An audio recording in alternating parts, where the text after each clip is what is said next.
unpopular opinion always is that, I mean, we all know that nowadays there's a DNI calendar, there's a bunch of things that you can do because obviously there's so much diversity and you can celebrate almost every month something or the other as you go along. But of course, everybody has the same thought at the design and execution level saying a few people do it.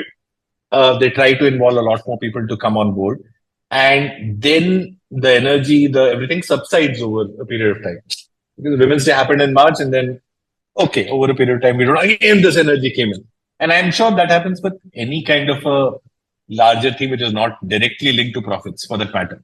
So I just want to know from you saying what I know it's, I mean, like, how do you, I mean, think about this conversation to have that energy? Especially, it's a genuine thing of how do you get a lot more people to really understand and work on a personal level? Yes, create safe spaces, create these experiences. Yes, but how does it become beyond the event which happens? Firstly, I think the perception that DEI is not linked to profits is very wrong because there's enough research and data to show that DEI is directly linked to profits.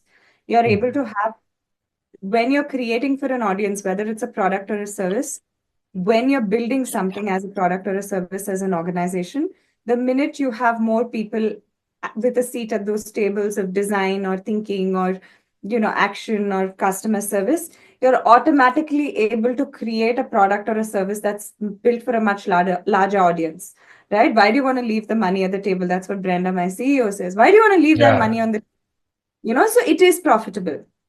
Now, having said that, when we see DEI as a series of events that we need to do, it's a checklist. Correct. Right.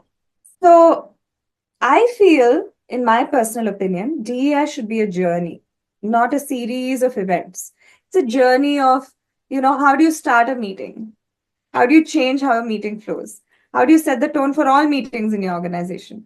How, as a leader, can you create a space for interaction and sharing which is safe? How do you bring in allyship into the conversation without talking about allyship? How do you create those circles? These are all actions of DEI. But when we say we have to do a Women's Day, then it becomes very tokenist.